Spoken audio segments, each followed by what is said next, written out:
listening to the Estheticians Earning More podcast with Brittany Hageman, episode number 164. Welcome to the Estheticians Earning More podcast. On this podcast, we talk about how to love your esthetician business without the hustle, exhaustion, or overwhelm as it booms into a successful business. I teach simple ways how to approach your business that gives you your life back while still growing a profitable business. I grew BLH Beauty in San Diego to a 6-figure business, and I learned a lot along the way, which I'm excited to share with you here. So let's get started. Do you want to make $100,000 revenue in your esthetician business? If so, I would love to show you how. I'm going to invite you to coach with me in my one-to-one coaching program. It's completely customizable. The way that it works is we sit down and figure out what you've been doing in your business that hasn't been working, and then make a very specific plan that I help you follow over the course of 6 months to get it done. We meet weekly for 30 minutes and discuss exactly what went well that week and we're going to do next week, whether it's your pricing needs to be raised, or you need to have boundaries with your clients, or if you need to learn how to sell skincare, or you need to niche down and you're doing way too many services and not making money, or all of the above. Whatever the issue is, whatever the reason is you're not making money, we'll figure it out together, and we will grow your business into a really profitable business that's sustainable, that you love, and that really helps people. I cannot wait to be your coach and to work with you. To learn more, go to the link in the show notes. And with that, on with today's episode. Happy Monday. Welcome back. I am so excited to share with you today this conversation that I had with Samantha Siffering. She's a business coach for online women primarily, and so people who have online businesses. But one of the things that I love about Samantha is she's a master at marketing, and she actually wrote a book called Copy That Compels that I have used and loved and found incredible success with. Samantha's also my business coach. That's how I have known of her and learned so much from her. And her book is a book that you get if you're one of her clients, and she recently published it so you can get it yourself. It's a workbook you can go through and really help figure out how to help your clients. And so today I talked to her, and I recorded this a few weeks ago with her, and I just went back and listened to it, and I'm just like taking notes of some of the things she was saying. So I'm like, oh yeah, this is so good. Like, she talks about like how to actually be relatable to people online when you're posting on social media, how to like build connection with people, and how to be more authentic online so you don't show up trying to emulate what you see other people do, and you do what you really want to do. So without further ado, I hope you enjoy so much my conversation with Samantha, and I will be back next week with another episode. Have a fantastic week. I am so excited to have you on the podcast. I'm excited to be here. Thanks for having me. Well, first just tell everyone about you, and then we'll go from there. What you Great. normally do.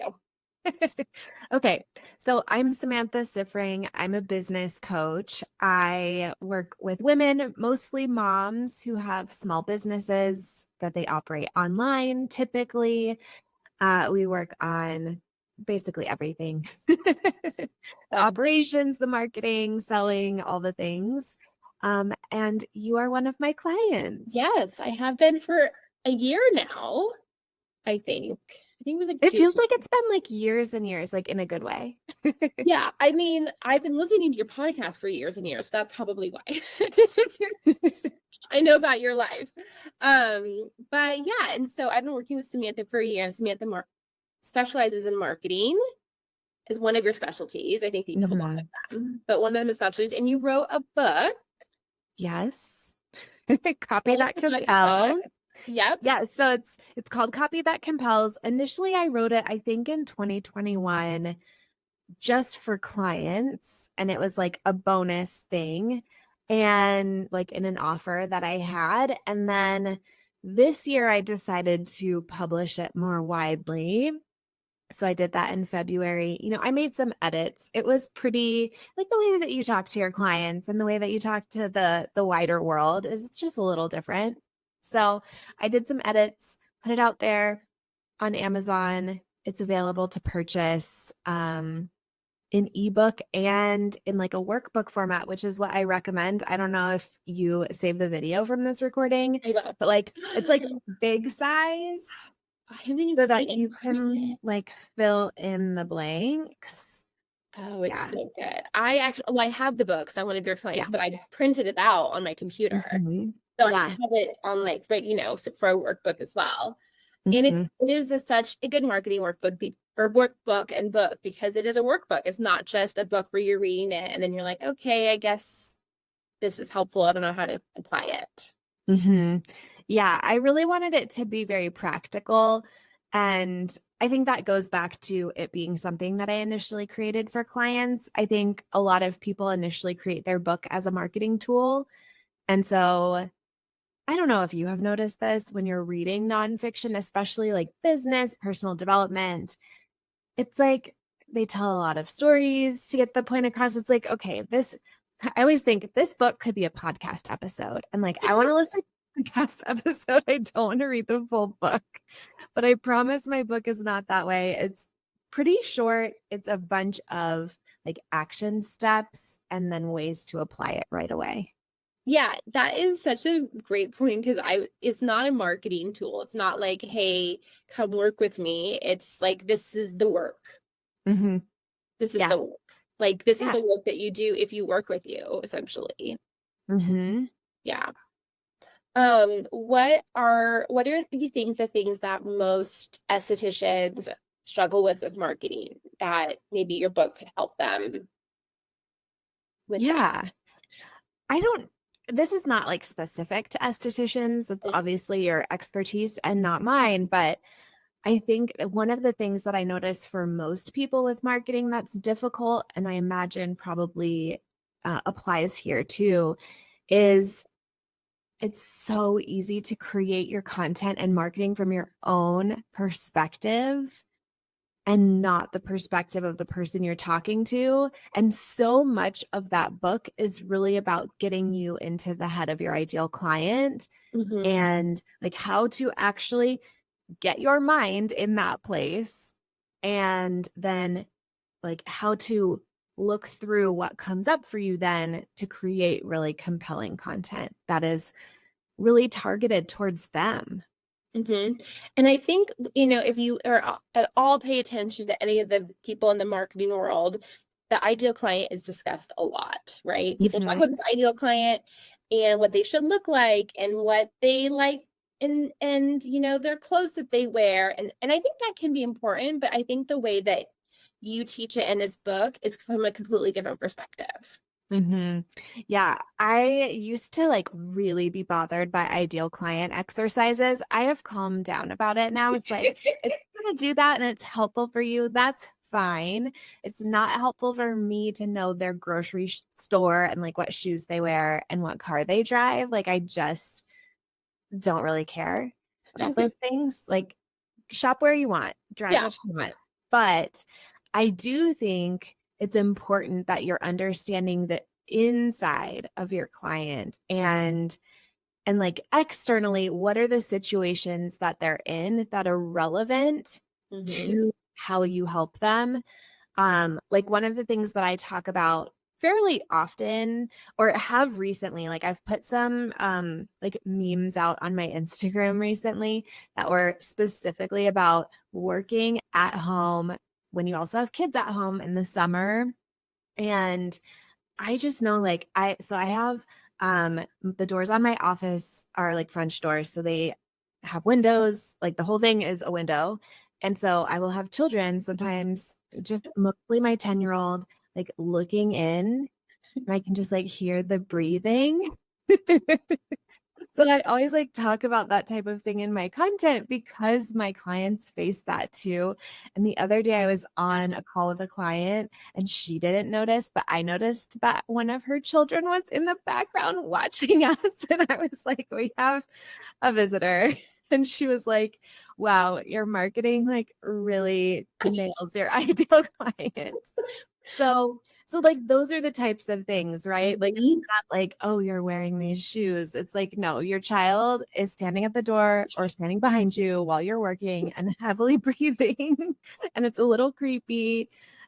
And it's just like, yeah, that's what it's like to be an online business owner, mom in the summer. Right. Right. I mean, there's been many calls where my daughter joins us, like, oh, Oh here yeah. she is.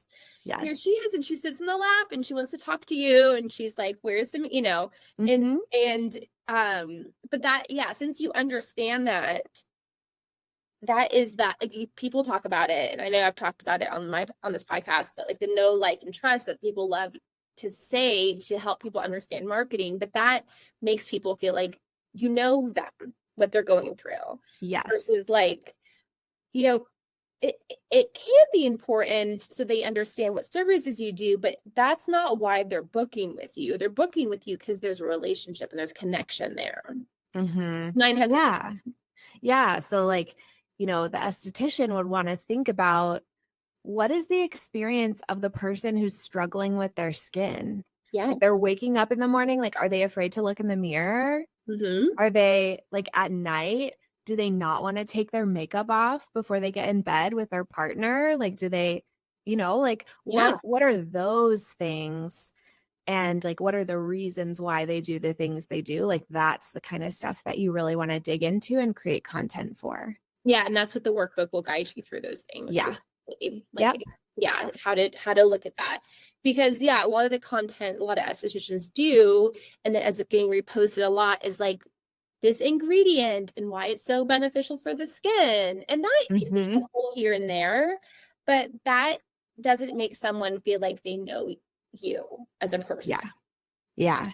And I think for a lot of service businesses, I don't follow a ton of estheticians. I follow probably a couple, but I follow a lot of tattoo artists. And I think the marketing is sort of similar, Mm-hmm. at least compared to like a coaching business. Mm-hmm. And something that I notice a lot is that they do a lot of like what it's like to be a tattoo artist content.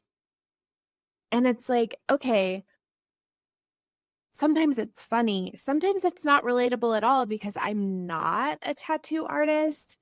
Right. Or it'll be like, what's your tattoo ick? Or like gently making fun of clients that come in or whatever. And it's like, that's definitely going to make me like afraid to go in. Right. So thanks for letting me know that you are judging me. Right. Because I will stay away from you. So you just have to be conscious of who is your content for. Right. Yeah, because you've recently got in the tattoo world.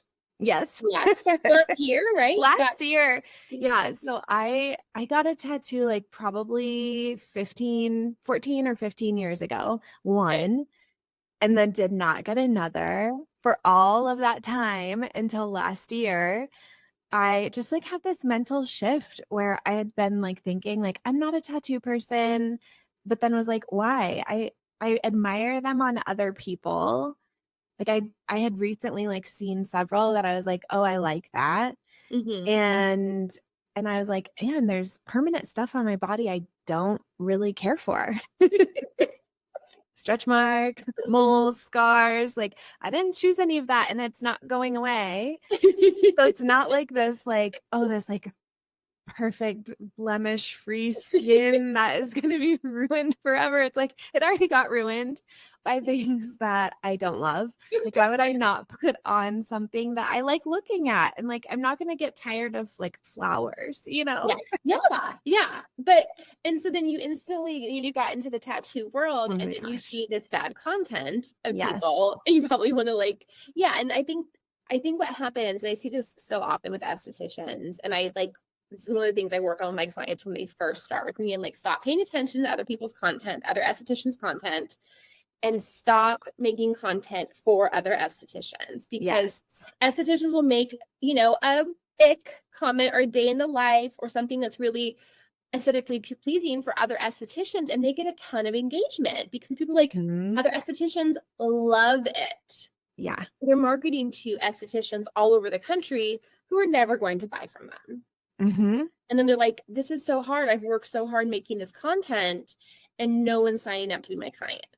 Yes. Yeah. So I'm sure there's somebody listening who's like feeling that way and is having an aha, like, oh, my stuff's been going viral, but with the wrong people. Yes. Like I had a reel go viral a couple months ago, and it was, I think a lot of my audience really loved it, but it somehow got, it just like random people got it, and I got some like crazy mean comments about it that were not estheticians, were never gonna buy from me. So I ended up just like shutting down the reel because for some reason it just kept getting picked up again and again. And I'm like, that I don't want the algorithm to keep feeding these people content. They're not people I'm gonna ever sell to. Mm-hmm. And so like being really aware of that and like who is commenting on your posts. Yeah. Something that I've noticed when things go viral, I have not had anything go seriously viral, but I've had quite a few clients who have. And something I notice every time is that there's this initial wave of like, it seems like it's going to the right people, and the comments are really good, really positive. And then the platform's like, people love this. We're going to send it to everyone. And there's like this tipping point where, like, I've seen with a lot of clients, they have like all these nice, supportive, like women, cheering them on, whatever. And then, like, I don't know what side of the internet it gets on, where it's like all these gross guys who are Yes. commenting. Yes. Yeah. Yeah. And but again, you have to, I think what happens, and maybe we can talk about this because, and I say this to my clients, and something we definitely work on, is the people like believing if people put out content and then they get engagement from estheticians, and so that makes them feel that it's good because people are engaging, and so then they switch their content to things that are not esthetician related, that are not for estheticians, that are for their clients, and their engagement drops dramatically because estheticians find it really boring. Because we all would find it boring because we do every day. It's not interesting to us. And so then it's very hard to stay motivated to keep doing the content for that ideal client, because your engagement will be such a big shift from doing relatable esthetician content. Yeah. And so you want to do relatable people with skin content. Who aren't estheticians. Exactly. Obviously estheticians have skin too. It's true. Like, I get my lashes done, and there is so much content out there for lashes that isn't just showing the lashes, which of course, when you want to see someone's work, when you go to their Instagram page, but there's so many other things that you can be relatable to having lashes that has nothing to do with you lashing someone's lashes. Mm-hmm. Although those are kind of satisfying videos sometimes. Yeah. They're good to have. Right. They're good to have, but not every post. Because then it's hard. I mean, and it also depends on what specifically you do to show your skill. Because I think some of the esthetician services skill is more paramount than others. Like, put someone doing lashes doesn't always have the same amount of skills as the other person doing lashes. Same thing with hair removal. Like, just because someone can wax, they can wax really well. So it's good to show that skill, but not to the point where that people don't really know who you are. Yes. Yeah. And I think that this gets at the fact that you need to have a variety of different things in the content. So I love the idea of like, you want to show skill. I think client testimonials, client stories, client before and afters, like whatever's the best way to show your work is really important and should be like one of the regular things that you're doing in your content. But there should also be other things, where you're like showing who you are. Because that's, like you said, a big part of why people are going to hire you is, do they like you? Do they feel like they click with you? Because that client's going to be laying there for a while, up close and personal with you, showing parts of themselves that they don't to probably anyone else. Or very few people, like I don't even like to show myself the like super magnified mirror of my face all the time. So knowing somebody's like up in it, it's like, it's kind of vulnerable. It needs to be somebody you really trust. Yeah. I remember when I was in San Diego and I was in my BLH Beauty acne business, and I knew client come in, she's like, "Yeah, I'm following you on Instagram for a while, and I saw you in Trader Joe's last week, and I really wanted to say hi to you, but I didn't meet you yet." And I was Oh, like, it was like really sweet and also kind of creepy because I was like, wow, I guess people really know who I am on my Instagram. They know yeah. what I look like, that she could, like see me at the store and be like, "Oh, that's Brittany." Yes. And so that like that tells me that like it works. And even like in this business, people are like, "Oh, I've been listening to your podcast or following you on Instagram. I feel like I already know you." Yeah. That's great. That means that people understand who you are from your content. I agree. I agree. This just like, I don't know if we talked about this ever or not, but this just popped in my mind. I, on TikTok, probably over a year ago, found this, I think these two women who do waxing and made the best content. And I feel like this will be like a good inspiration for people to think about, like, what does it look like to create content for your ideal people? But they were thinking about, and like going through, like, before they created it, they were thinking about what are the things people are afraid of when they're thinking about getting waxed and Mhm. making this appointment. So they just went through and made a couple of different TikToks. Like, here's essentially dispelling all of the things that you're afraid of. Like, we're not judging you. Here's what our space looks like. Here's what it's like when you come in. Like, here's, I don't know, the temperature of Yeah. the wax, like whatever it was, like all kinds of things people could be afraid of that Hmm. they just like, I have been getting waxed for like 20 years and Yeah. I even felt more comfortable watching it.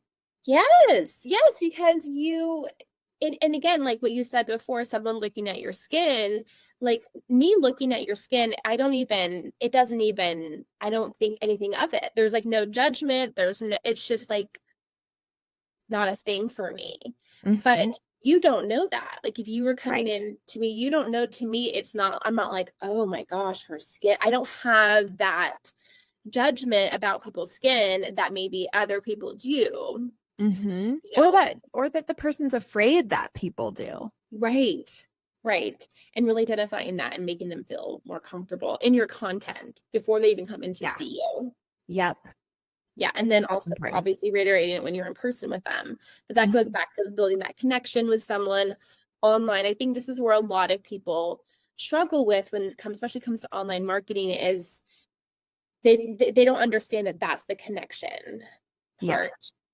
You Like can, you said, is like dispelling fears or dispelling myths or whatever. That is the part that connects you to someone, not like, you know, an ingredient. And my mhm. ingredient is really great. Yeah.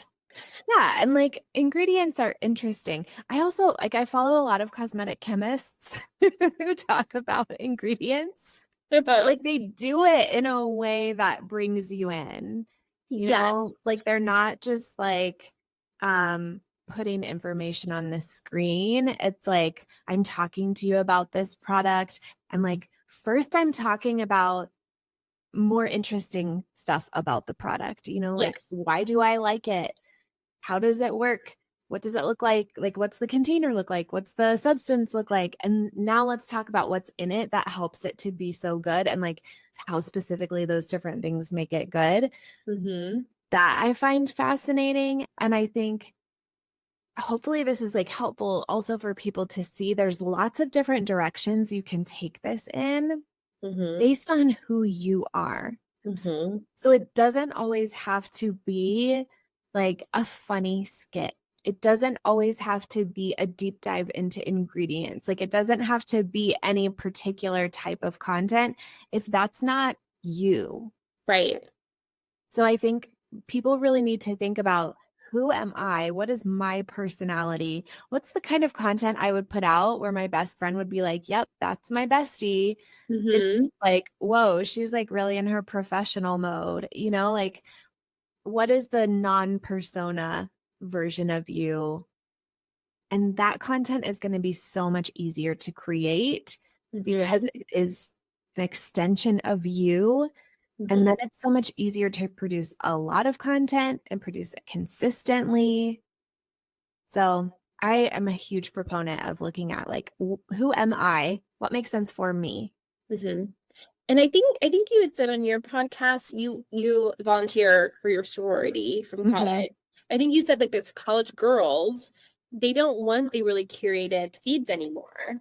Didn't Mhm. you say that? Like they had said that to you? Like that is not what is working anymore. It's really being your Yeah. authentic true self, which is Yep. fantastic news for everybody. It is. I agree. And I feel like this was like part of my, I had this like whole election recently with that organization. And like part of my whole speech with it was like, this is such good news for us because connection is our business. That's what Yeah. we're here for. And that comes from being real. And it's Mhm. so true in business too. Like people are looking for real. And I think how freeing for those of us who are not the like super curated aesthetic type people. Like I think that stuff is always going to have a place. Like Mhm. people are never going to stop liking beautiful things. But also, it's just nice to know that there's space for those of us who are not as much that way to Mhm. come out and be our real selves, whatever that is, on social media. Yeah, the grid is not as important as it used to be. Oh, Mhm. yeah, not to say people don't love it and appreciate it, but people aren't gonna not book with you because of your grid. Yeah. And I think that there's a lot of pressure on business owners to have the grid looking a certain way. And I love to look at other platforms to kind of like get inspiration and think outside the box on the platforms where I am. So I think probably a lot of your people are on Instagram. I market on Instagram as well, but I consume a lot of TikTok and people's feed or like when you go to their page, their profile page, it's Mhm. not aesthetic. It's just like all their videos. Yeah, it's just chaos. Yeah, and, like, that's just what it looks like over there, and that's what we're getting used to, Mhm. and so it means I think that there's more opening for that kind of thing on Instagram, for it to be less of, like, "Here's the museum that I've curated," and more of, like, just, "Here's me," whatever that looks like. Yeah, and if that means you don't wanna dance in front of the camera, then you don't have to dance in front of the camera. I mean, Yeah, there's so many options. I agree. Please don't dance if you're not into that. You don't have to do that. Yeah, and if you like to dance, then keep dancing because it's entertaining Right. to people who, who it's authentic for you and you're comfortable doing it. Mhm. But it doesn't have to be so black and white. I think, you know, the rules of consistency. I think maybe that's something we can talk about is like people's, especially around marketing, is the rules of consistency that people hear all the time. And like it's important to be consistent. And then they kind of get trapped in that belief. And then that belief actually prevents them from being consistent. Yeah. I think it is to me so similar to like diet mentality or something where it's like, oh no, I had one bad item and now it's ruined. It's like, oh, I missed one day of posting or even 1 week of posting. It's ruined. And it's like, no, just get back on your plan. Yeah. It doesn't have to be dramatic. Or I posted and no one did anything, no one cared. Yeah, keep posting. Yeah, it's like I did a workout, I didn't lose any weight. It's like, uh-huh. Uh-huh. Yeah. No one ever loses weight from one workout. Like that's not a Maybe a thing. really intense workout. 24-hour workout where you didn't drink any water and yeah, then maybe you'll lose a couple pounds in water weight. But yeah, you don't like that's the long-term game. I was talking to one of my clients about this the other week and I was saying that my real views had been low and I wasn't really sure why it was. And not low, like no one was watching, but lower than they had been. And she's like, "Well, aren't you just like, don't you just want to give up?" And I'm like, "Well, if I give up, then I'm for sure not going to get any more views. Like that doesn't like it's hard. It can be hard. And like you're like, okay, what's going on? And then you feel like you just kind of think about like what's happening, your content, what's happening with me, that maybe that's why the content is not getting the views. But just being like, well, it's not working, so I'm not going to do it at all now, you're for sure guaranteeing it's not going to work. Yeah. And I think something that we underestimate is no matter what the views are, like as long as there's a couple of people looking at it, they could be the right couple of people. So we want to be just like open to that. It doesn't have to be thousands and thousands of people for you to have a successful business. But also, we really underestimate what's happening on the other side. And the people who are watching us, who have not hired us yet, maybe not even talked to us yet, Mm-hmm. but will. Like, think about how long you followed me. Yes. And clearly, I was aware of you since it feels like we've been working together for so much longer than a year. Like, you commented on stuff. I knew I was in your were. DMs a lot. Yeah, we chatted. But like it took a long time for you to actually be ready to work with me. And ultimately you did. And like now we've worked together a bunch, you know? Yeah. And I was actually just thinking about that because so Samantha, one of Samantha's strengths is like networking and talking online and being like approachable online. And so I wasn't your client, but I would have like if you did Q&A, I'd always have a question. I would DM you frequently, and you were always very approachable. You didn't give me like free business advice or anything, but you were always very like friendly online, but you weren't like you weren't annoyed because I hadn't ever worked with you, but you also weren't like the book was open, so if I thought about working with you for a while and in different circumstances in my life, and if you had been cold to me or like ignored me, I definitely would have never continued to want to work with you. Yeah. Who would? Who would want that? But I know it's really common. I think people get fatigued because they're afraid people are asking them for free, and especially estheticians, people ask for free advice. I'm sure people ask you for free business advice. Mm-hmm. Yes, Yeah. they do. And I do feel more annoyed by that. I don't think I had asked you for free business advice. I may have. If I do like a Q&A and it's like, do you want free business advice? Then I'm like, I am in the mode of giving free advice right now. I'm happy to do it. If it's just like somewhat of a demand for it in my DMs, it's like, no. But I think that you obviously have learned if someone did that, you can direct them in a way that's very friendly and kind of how to work with you to give you that advice. But you don't take it like you wouldn't if I had done that. I don't think I did. But if I had done that, you're not like, I'm going to be really rude to this girl because she's annoying me. It's like, well, she's just really desperate. Her business is not working. She's feeling really desperate. So they're feeling desperate. Their skin is hurting. Their skin is whatever. And yes, they're asking for free advice, but I can lovingly encourage them to work with me. And if they're not interested, I don't make it mean anything about me because they'd be interested in 2 more weeks or 2 more months. Mm-hmm. And I've just seen that happen so often. And it really was a big way that I built my business at the beginning. Like I would actually go into, at the time it was Facebook groups, like, and it still kind of is, but there's a lot of places where people are having these conversations, but it was a lot of Facebook groups of people who had problems, who needed advice, who were asking questions. And I was happy to go in there and genuinely give them free advice and try to give them like my very best advice. Like, if you were my client, here's what I would tell you, kind of stuff. And some of those people started following me, eventually maybe hired me. Definitely people saw those comments and then like immediately reached out to hire me. People that were not even the original person. Because those comments were public inside that group.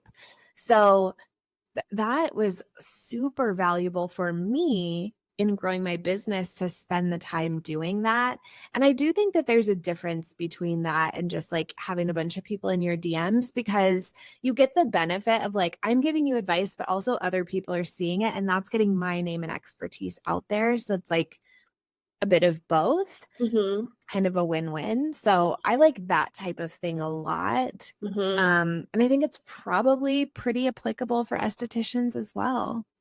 Absolutely. I mean, if you're in the Facebook groups, people are always asking for skin help. And like the local mom groups, I see it all the time Yeah. for teenagers or themselves. But even sometimes if someone DMs me, especially if they're not a client, and they ask a question, maybe to a story that I just did, or so, it's not out of the blue asking for free advice. I will answer it and then I'll screenshot it and put it in my stories so that other Hmm. people get the information. Yep.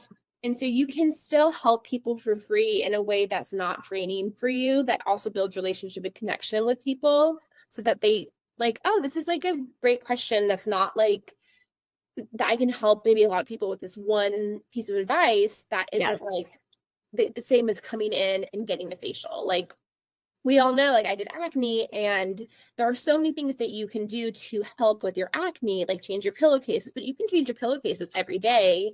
If you're not doing the proper home care and stuff, it doesn't really matter. So Yep. I would be happy to always answer a question about pillowcase changing in my DMs, but I'm not going to give you a routine from the drugstore. And so that difference between the two pieces of advice and just kind of having Yes. a line of like, this is the free advice I'm willing to continue to give out and support and encourage. And this is the stuff that if you really want me to give you a skincare routine, you have to come in and see me. Yeah. I love that so much. That like distinction between like more general advice and then I need to look at your skin, interact with you, learn more about this situation before I can really give you advice there. I think that that's a great way to draw that line. Mm-hmm. Yeah. And I think that's where I think estheticians can get fatigued because maybe they'll put out a good piece of content that people really engage with, and then they feel like people are pulling them for their attention. And as opposed to like kind of having a strong idea of what you will and will not do for free, then it Mhm. becomes like now you're afraid, like, and I have done this where I've been in the DMs with someone trying to help them 100% believing they're going to be a client and they never show up. They never book, right? Yep. It does happen. You do get burned, but I always learn from those situations of like how can I give the advice in a more succinct way that isn't taking a lot of my time and also is also kind of creating that boundary of this is what I can give you for here if you want just to talk. Mhm. Yeah.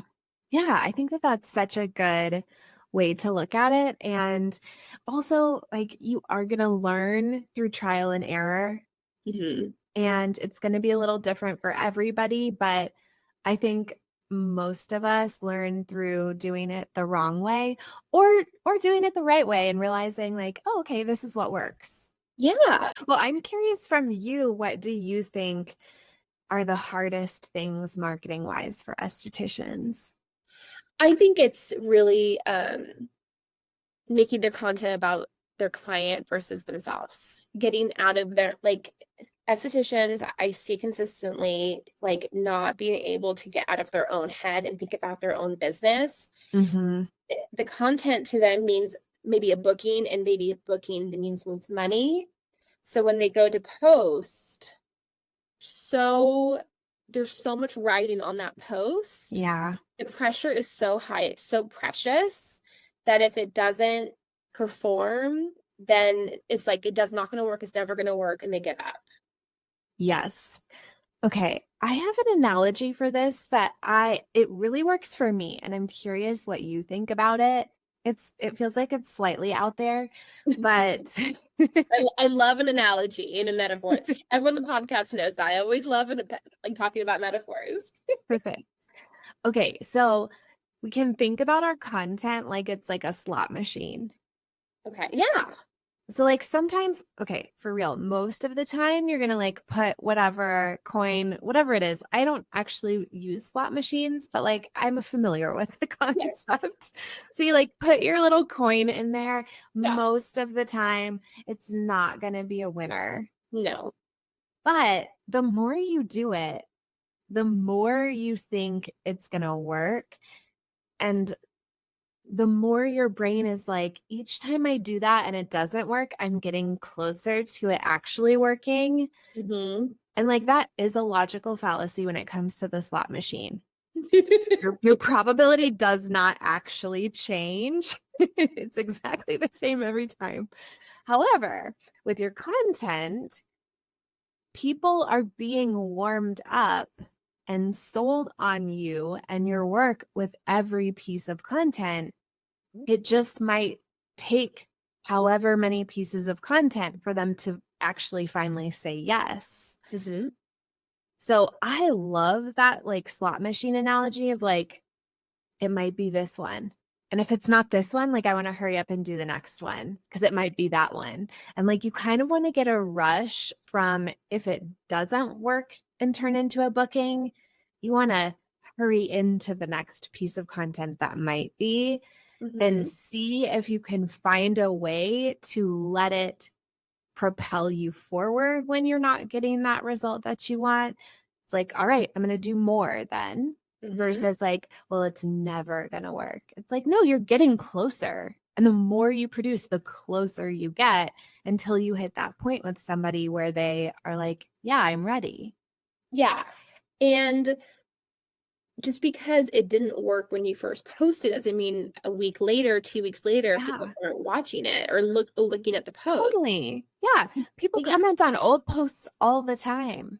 Oh yeah. I did a post, I don't know, 2 weeks ago, and it initially did not perform very well. All of this had so many views now, and I'm like, oh wow, when did this I don't know, even I forgot about this post, honestly.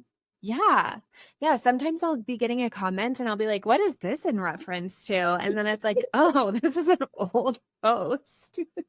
Yeah. And again, going back to, I think you said this earlier, is like we don't we don't need that many people and as an esthetician to have a successful business. You cannot accommodate 5,000 people in your solo esthetician business. It's not physically possible. Yeah. It would be really upsetting if 5,000 people showed up on the front door. Like, can I have a facial today? You'd be like, oh no. Chaos.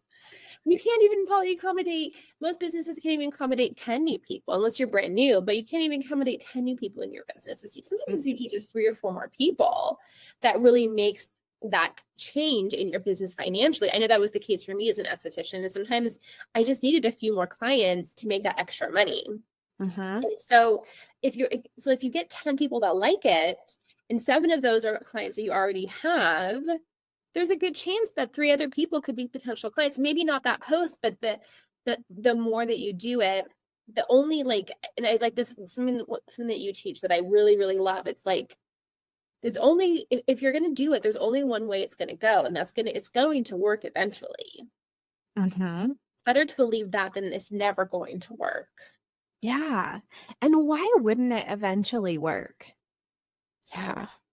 You know, I always ask myself that too. It's like, if I just like continue to show up and put stuff out and offer something that I know people want, that I know is valuable, that I know I'm good at, like, why wouldn't it work? Yeah.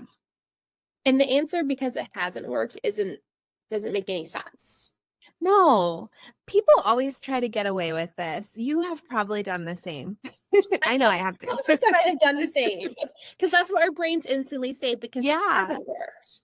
Yes. And I'm always like, hey, how many times have you done something for the very first time in your life? Oh, yeah.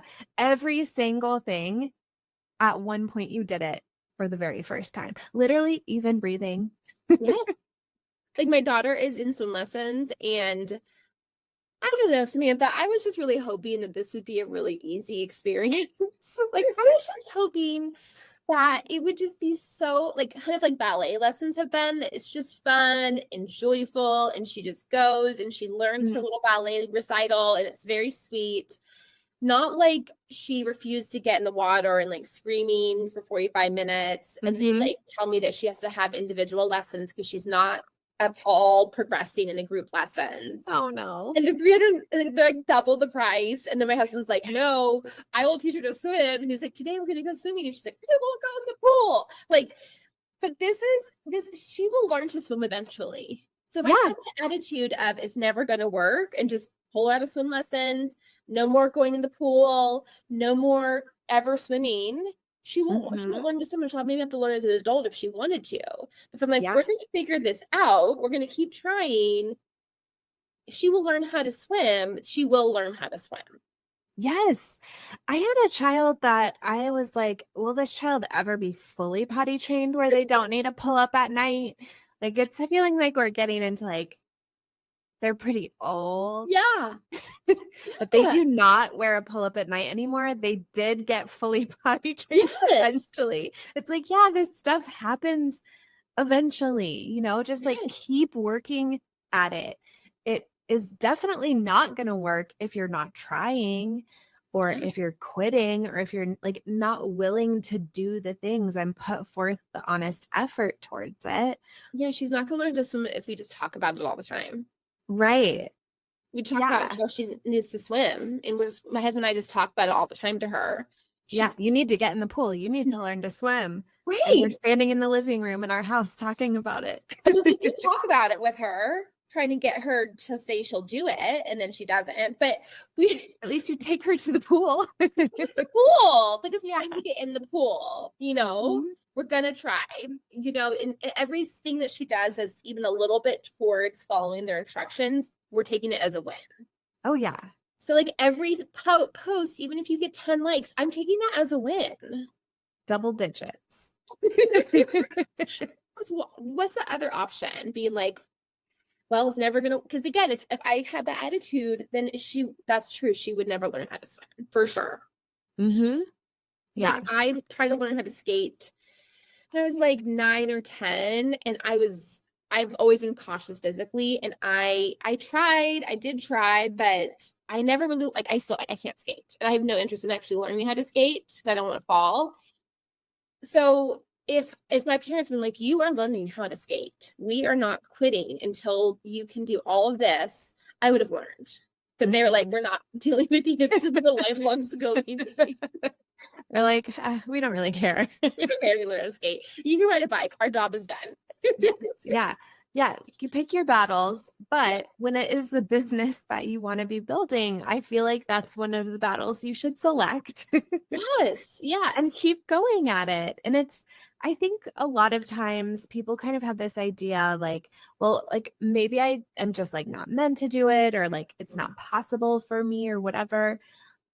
But I always think like if you have a desire for it, if you have a skill set around it and you're willing to figure out the business part of it and like keep going at that part, which is harder, you are going to figure it out. It's not like you're selling something people don't want, like that's a thing. I have that conversation with clients sometimes. It's really hard to be like, I think the thing you're offering, there is not actually demand for, Right. but that's not true for any of your audience. No, estheticians, everyone. Well, there are some people that are interested, but they're never going to be interested. Right. There's We're not enough selling people them. who are interested. Yes. And there always will be, like there's never going to be some time where people are like, I love wrinkles. I'm going to add them to my face or like, Yeah, well, it's beautiful. Sephora is doing really well, and Ulta and all these companies. Yeah. It wouldn't be a thing if people weren't going to spend millions and trillions of dollars on it. Gosh. Yeah, they spend so much money on it, and I think personally, I think that's great. Like doing things for yourself to feel good about yourself and feel confident about how you look. Like, I mean, we're coaches, we totally are into mindset, but like Mhm. this feels like one of those things where like you could like really try to convince yourself that it's all good. And it's true. Like everyone's, Yeah. beautiful as they are, whatever. But also, it's super valid for somebody to want to spend money to Mhm. improve those things and to feel better in those ways. And it helps people so much. Mm-hmm. I mean, there's this self-confidence thing that a lot of people get, but also people like to go. Oh my gosh, I love to go. Yeah, I'm gonna go get my my day's so crazy today, but I'm gonna go get my lashes filled today, and I have been looking forward to it. I get to take a nap. Yes. No one It's is so talking relaxing. to me. I was like trying the lashes I could put on myself, and I'm like, no, I want to go and lay down and have no one talk to me. That is what I want. I don't want to figure this out. I want to have that quiet time by myself that I can totally treat myself to this. Yes. I only do the ones myself because I'm allergic to the other ones. That is a valid point. Yes. It's unfortunate, but like I will go and lay there for a facial. I like it better than a massage. It's so relaxing. Mm-hmm. It's the best. Yeah. It's a treat. Yeah. And, but this, going back to the point of, we know people want it Mhm. and we have to figure out why they want it. It's different for everyone, what you do. And so that is not something that's like, oh, all obviously like people who have acne, they don't want to have their acne anymore. So that's an easy thing for people to understand. Or if someone has hair, they don't want to have hair anymore. So if you don't have something that seems so clear cut, but there are reasons why people want it, even if it's not as clear cut as acne or hair removal. Yeah, of course. I think there's so many reasons. Well, I had told you a few weeks ago, it was like, I'm going to get a facial because I'm going to be on stage for this thing. And I know that I want my skin a little more glowy than it is normally. So I need to go in. Yeah. People have all kinds of reasons why they want it and need it. And it really goes back to really getting in the mind of your client and understanding why is this important to them. Mm-hmm.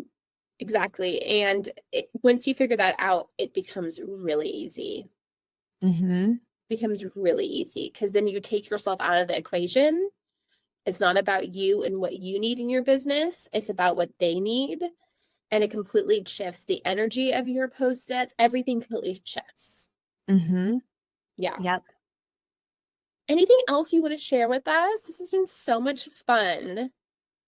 I feel like I said all of the major things that I wanted to say.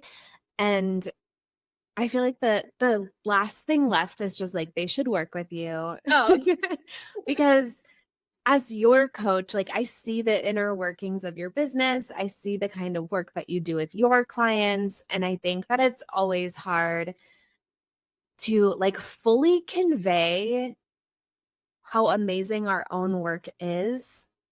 And so I just want to say on behalf of you, thank you. to everyone listening, that your work is amazing. It's incredibly valuable.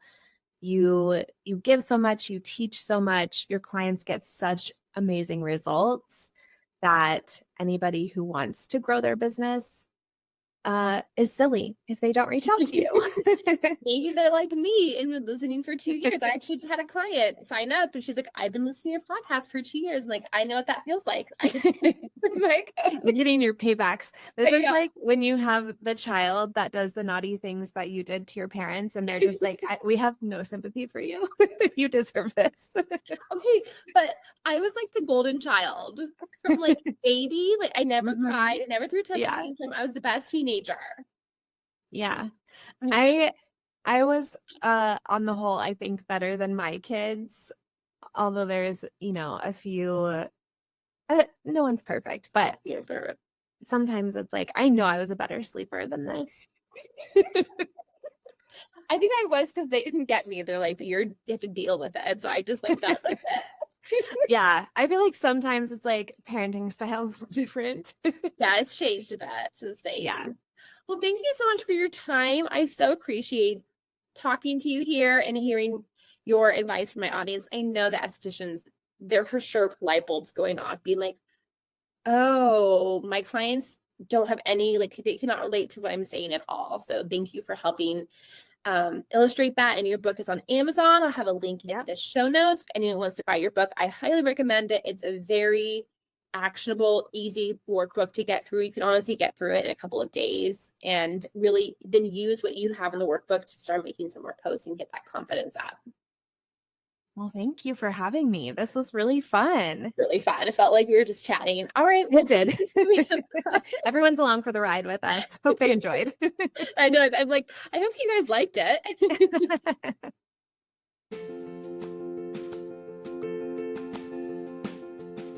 Hey, if you like this podcast, please rate and review on whatever podcast platform you're listening to. I cannot tell you how much that helps my podcast grow. So you can click 5 stars if you like it and you want to give me 5 stars. And please leave a review about telling me why you like it so that I can help other estheticians grow their business. Thank you so much.